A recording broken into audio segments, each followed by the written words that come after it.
사이버 공간에서 소통을 위해 사용하는 댓글. 그러나 소통 대신 비난을 일삼는 악플로 인해 고통을 받는 사람이 늘어나고 있다. 한 예능 프로그램은 출연자에 대한 심각한 비난 댓글로 인해 시청자 게시판을 비공개 전환했으며 많은 연예인들이 악플러와 법적 공방을 벌이고 있다. 경찰청 조사에 따르면 2014년 약 8,800건이었던 사이버 모욕죄는 4년 동안 2배 가까이 늘며 꾸준히 증가 추세를 보이고 있다.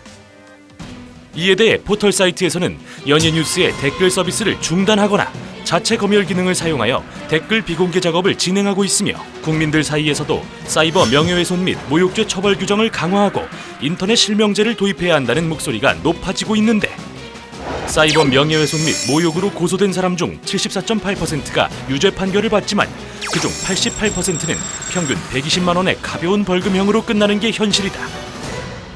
이에 정부는 댓글 아이디 전체 공개, 정보통신 서비스 제공자의 혐오 표현 삭제 의무 부과 등 다양한 법안을 제시했으나 아직 국회의 문턱을 넘지 못한 상황이다. 가벼운 장난 또는 시기 질투로 쓰여지는 악플이 피해자들에게는 무엇보다 무거운 상처가 되는 만큼 처벌 규정이 절실한 상황인데 익명 뒤 숨은 가해자를 찾아 법적으로 처벌할 수 있는 방안은 무엇일까? 네, 오늘 로우 포커스 주제는 악플 처벌 수위에 대한 이야기를 해보도록 하겠습니다. 최근에 한 유명 BJ가 이 악플 때문에 힘들어하다가 극단적인 선택을 했죠. 너무 안타까운 소식이었는데요. 또 한 유명 여가수는 성희롱, 루머 등 악플로 피해가 심각해지자 법적 대응을 하겠다고 나섰습니다. 앞서 영상에서도 보셨지만 이 악플이 매년 꾸준하게 증가를 하고 있는데 그 이유가 뭐라고 생각하시는지 두 분 의견을 좀 들어보도록 할게요. 최 변호사님. 네, 일단 악플이 많이 달리는 경우는 예. 이제 익명성 때문인 것 같은데요. 근데 이제 익명성. 익명성이다 보니까 본인의 실명으로 글을 남기는 것이 아니다 보니까 그 네. 내용 자체가 가볍고 또 무책임한 내용이 되기가 좀 쉽다라는 점을 생각해 볼 수 있을 것 같고 예. 또 익명이다 보니까 내가 어떤 글을 남기더라도 이제 설마 처벌되겠어라는 좀 아니란 생각도 있기 때문에 그렇죠. 그렇게 되는 것 같아요. 그리고 또 현대인 같은 경우에 이제 억압받고 스트레스 받는 게 많은데 그러한 공격성이 이제 인터넷에서 표출되는 부분도 생각해 볼 수 있을 것 같고 또 뭐 그냥 요즘에 또 관심 받는 거 좋아하는 사람 많다 보니까 네. 내가 어떤 자극적인 댓글을 달면 이제 관심 받는 거를 이제 즐기는 목적에서 이제 다는 경우도 있는 것 같습니다. 뭐 자극적인 댓글을 달면 뭐 좋아요 수가 네네. 많다든지 뭐 이런 걸로 네네. 네, 많은 것 같습니다. 황 변호사님 의견도 한번 들어볼게요. 네, 그 온라인상에서 자신을 숨긴 채 사회에 대한 부정적 감정이나 박탈감, 분노를 너무 쉽게 퍼부으면서 자신의 감정을 해소할 수 있다는 게 좀 주된 이유인 것 같고요. 네. 또 SNS와 인터넷의 확장성과 군중심리도 중요한 부분이죠. 이것 때문에 누군가가 악플을 올리기 시작을 하면 집단의 동조해서 악플을 퍼나르거나 직접 본인도 새로운 악플을 달고 이렇게 하기 때문에 네. 결국 이런 것 때문에 악플이 매년 증가하고 있는 게 아닌가라는 생각은 듭니다. 맞습니다. 두 분 말씀하신 것처럼 요새 좀 스트레스도 많고 하니까 본인의 이제 감정을 좀 풀기 위해서 좀 그러신 분들도 있으신 것 같고요.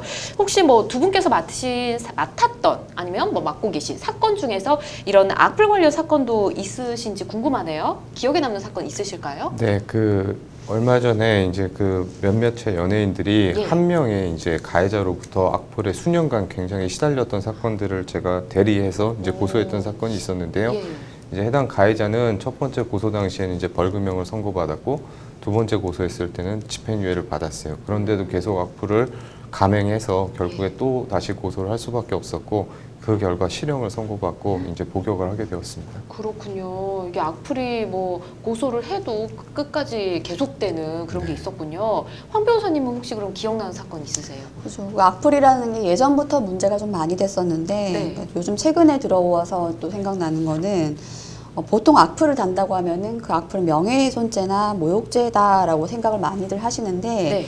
요즘에는 음란한 악플을 다시는 경우도 있는 것 같더라고요. 그래서 여성 유튜버라고 하죠. 예. 유튜버가 피해자인데 영상을 올렸더니 거기에 댓글로 오히려 음란한 댓글을 많이 달아서 그것 때문에 성적으로 악의적인 비난을 한다든지 이 사람이 이렇게 저렇게 됐었다라고 하여서 결국 그 유튜버가 정보통신망법 위반의 혐의로 고소한 사건이 기억이 나는 것 같습니다. 그렇군요. 사실 이 많은 연예인들이 이제 악플에 선처 없이 강한 처벌을 요구를 하고 있습니다. 저희가 뭐 말씀해주신 예시도 고소하셨던 사건도 이제 연예인에 대한 이야기이긴 했지만 이 악플이 연예인만의 문제는 아니거든요. 정치권이나 연예계에서 일어나는 부분이 기사로 많이 이렇게 나오다 보니까 우리한테 익숙한 거지. 악플을 달 경우 어떤 제목으로 일반적으로 일어날 수 있는 문제이기 때문에 어떻게 처벌을 받을 수 있는지 저희가 좀 알아보도록 할게요. 네, 일단 사이버 명예훼손이라고 하죠. 그러니까 이게 정식 법명 명칭은 아닌데 예. 하여튼 보통 많이들 이야기하시죠.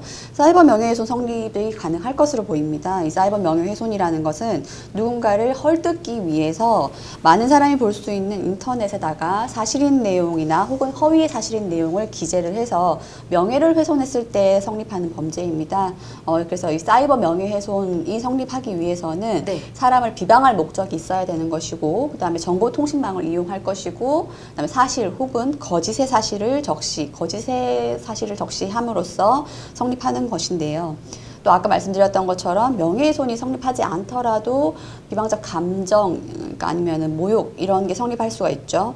상대방에 대해서 욕을 하거나 조롱을 하거나 악평을 달거나라고 하는 등 굳이 사실을 적시하지 않는다 하더라도 추상적 판단이나 경멸적 감정을 표현함으로써 모욕죄도 성립을 할 수 있을 것 같습니다. 그렇군요. 알겠습니다. 갈수록 이 악플이 좀 심해지고 있는데 우리나라 처벌 수위가 너무 약한 건 아닐까 이런 생각도 좀 해봅니다. 악플을 달 때 어떤 처벌을 받는지, 인터넷 명예훼손이 성립되면 어떤 처벌을 받는지 조금 전에 언급을 좀 해주셨지만 최 변호사님 다시 한번 정리해 주시죠. 네, 이제 허위 사실이냐, 이제 진실을 가지고 사람의 명예를 훼손하냐에 따라 처벌 규정이 달리 되어 있는데요. 네. 이제 사실인 내용을 기재해서 타인의 명예를 훼손한 사람의 경우에는 3년 이하의 징역 또는 3천만 원 이하의 벌금에 처해지게 되고요. 예. 거짓인 내용을 적시해서 이제 타인의 명예를 훼손한 사람의 경우에는 7년 이하의 징역, 10년 이하의 자격정지 또는 5천만 원 이하의 벌금에 처해지게 됩니다. 그렇군요. 알겠습니다. 최근에 한 가수의 이야기를 해보려고 합니다. 최근 가수 아이유 악플 사건이 있었는데 아이유가 고소한 사람들이 오히려 더 당당했다고 하거든요. 자신들은 아이유에게 정당한 비판을 가했을 뿐인데 무고하게 피소됐다라는 이유를 댔다고 합니다. 이 정당한 비판과 명예훼손, 어떻게 보면 그 당사자에게 주장하는 이유도 있을 텐데 어떻게 좀 구별을 해볼 수 있을까요? 일단 법조문에 근거해서 말씀을 드리는 게 서로 다 명확할 것 같습니다. 네. 정당한 비판이냐 아니면 허용되지 않는 명예훼손이냐라는 차이는 형법 제310조의 위법성 조각이라는 내용을 보면은 좀 명확해질 것 같아요. 그러니까 좀 네. 어려운 말이긴 한데 이렇게 법문이 명시되어 있습니다. 공연히 사실을 적시해서 누군가의 명예를 훼손했습니다. 그렇지만 그 훼손한 행위가 일단은 진실한 사실이어야 되고요. 네. 그다음에 오로지 공공의 이익에 관한 때 이 두 가지 요건을 성립했을 때에는 처벌하지 않겠다라고 이야기해서 정당한 비판에 대해서 법이 명시를 해두고 있습니다. 예. 이 요건을 충족하면 정당한 비판이 될 것이고요. 그렇지 못하다면 허용되지 않는 명예훼손의 행위가 될 것 같습니다. 그렇군요. 정당한 비판과 명예훼손 어떻게 구별을 해야 될지 좀 말씀을 해주셨는데 그러면 악플에 대한 고소가 성립되려면 뭐 어떤 요건들을 또 갖춰야 되지 않을까 싶습니다. 어떤 것들이 있을까요? 네, 일단은 비방의 목적이 있어야 되는데요. 예. 단순한 조롱으로 끝나는 것이 아니라 상대방의 사회적 평판이 떨어질 정도의 표현이어야 합니다. 네. 실질적으로 명예에 해가 되지 않았다고 하더라도 이제 그것은 무관하고요. 그 수단이 언어, 발화에만 적용되는 것이 아니라 문서, 동작, 특정 행위 등 모든 것을 포함합니다. 예. 또 피해자가 존재해야 되는데요. 형사사건 처리 과정에서는 모욕을 한 사람과 당한 사람이 확실하게 정해져 있어야 합니다. 누군가 비방을 하는 것이 자신을 향한 것이 아니라 그것을 증명할 수 없는 상황이라면 죄를 적용하기 어렵기 때문인데요. 하지만 이제 실명을 거론하며 특정 인물을 지칭하는 것이 아니지만 누군가 봤을 때 그 특정이 되었다라고 볼 수 있다고 한다면 또 죄가 성립을 하게 됩니다. 그리고 마지막으로 중요한 것이 공연성이 있어야 되는데요. 예. 공연성이라는 것은 이제 다수에게 알려지는 것을 말하고요. 이제 그 다수라고 함은 집단이 특정되어 있지 않다라고 하더라도 상관은 없습니다. 그리고 따라서 그렇기 때문에 이제 공연성이라는 요건이 있기 때문에 당사자 단둘만 볼 수 있는 공간이라든지 그런 인터넷 게시판이라고 한다면 이제 처벌은 불가능하게 되겠죠. 그렇죠. 네. 알겠습니다. 자, 이렇게 성립 요건들을 말씀해 주셨는데, 물론 이렇게 신고를 할 때 변호사님들의 도움을 받을 수도 있겠지만, 내가 직접 좀 악플러를 고소하고 싶다 하면 어떤 절차를 거쳐야 될까요? 네, 일단 일반적인 모욕죄와 명예훼손에 해당하는 경우에는 상대방의 인적사항을 확보해서 명예훼손을 한 사실을 바탕으로 고소장을 접수를 하면은 네. 경찰서에 접수를 하면은 수사가 시작된다라고 보시면 될 것 같습니다. 어. 근데 문제는 익명의 공간이다 보니까 그렇죠. 익명의 이름으로 그냥 아이디를 사용하는 경우에는 상대방을 특정하는 게 쉽지가 않죠. 예. 특히 악플러 고소 절차를 진행하는데 상대방 특정이 어려워서 진행이 힘든 과정도 좀 많지요. 예. 그래서 이러한 경우에는 수사기관이 해당 아이디를 사용한 사람의 인적사항을 확보하고 소환할 수 있도록 최대한 많은 정보를 제공하는 게 좀 필요하실 거예요. 예. 그래서 그렇게 해야만 수사를 진행하고 최종적으로 처벌까지 가능하기 때문이죠. 근데 현실적으로 아까 말씀드렸던 것처럼 해당 서버가 국내의 업체인 경우에는 그나마 좀 낫습니다. 그러니까 회신이 오는데 한 1, 2개월 정도 걸린다고 하죠. 그것도 그런데 기네요. 예, 예. 그렇죠. 뭐 빨리 주시는 경우도 있는데 네. 뭐 구글 코리아 이런 곳은 좀 더 오래 걸리는 것 같고. 근데 만약에 해당 서버의 업체가 해외에 있다, 네. 그럼 완전 제3국에 있다라고 하면은 이러한 고소 절차가 진행되는 것도 사실 쉬운 건 아닌 것 같더라고요. 그래서 사안에 따라서는 법률 전문가의 도움을 받는 것도 괜찮으실 것 같습니다. 그렇군요. 알겠습니다. 일단 방법은 이렇게 드리고요. 자, 앞서 저희가 처벌 수위도 한번 알아봤었습니다. 최고형이 7년 이하의 징역 5천만 원 이하 벌금이었는데 이게 적정한 건지 다른 나라랑 좀 비교를 해보면 어떨까요? 유럽에서는 최초로 독일이 악플 관련법을 규정했는데요. 예. 독일은 SNS로 악플 신고가 들어오면 24시간 안에 삭제가 의무화됩니다. 그리고 이를 위반할 경우에는 우리나라 돈으로 약 650억 원의 벌금이 부과된다고 합니다. 650억 원이요? 네네. 와. 그리고 이탈리아 같은 경우에는 명예훼손 시 체포가 되지 않다고 하더라도 최대 67억 원의 벌금을 물게 된다고 하고요. 그 벌금은 고스란히 피해자에 대한 보상금으로 사용된다고 합니다. 예, 제가 저 숫자가 잘 적힌 게 맞나 네. 다시 한번 확인하느라 여쭤봤었는데 우리나라 처벌 수위가 좀 많이 초라해 보이는 것 같습니다. 물론 이 수위를 무조건 높인다고 해서 범죄가 좀 줄어드는 건 아니겠지만 우리나라 악플러들에 대한 처벌 수위 이 좀 비교를 해보자면 약한 것 같기도 한데요. 네, 그런 것 같아요. 제가 예전에 진행했던 사건에 대해서 아까 전에 말씀을 드렸었는데요. 네. 그 사건 같은 경우도 이제 수년간 악플이 진행되어 왔고 거의 매일 하루에만 하더라도 수십 개씩 이제 인스타그램 그리고 예. 페이스북 이런 곳에 이제 달렸었어요. 예. 근데 이제 그 내용 역시도 가벼운 악플이 아니라 이제 연예인이라는 그렇죠. 신분에서 네. 이제 굉장한 타격을 받을 수 있는 그런 음란한 내용도 있었고 또 어떻게 보면 가해를 하겠다는 위협적인 내용도 있었어요. 네. 그게 수년간 계속됐고 고소가 수차례 이루어졌지만 결국에는 실형 역시도 굉장히 기대했던 것보단 가벼운 처벌이 내려졌었고 예. 항소심에서 또다시 이제 그 정신적인 문제가 있다는 이유로 감형이 됐었거든요. 이제 그런 것들을 보면 악플 관련된 처벌 수위가 굉장히 낮다. 그리고 그것이 결국에는 이제 피해자한테 고스란히 전가가 되고 있는 게 아니냐라는 네. 생각을 저는 하고 있습니다. 그렇군요.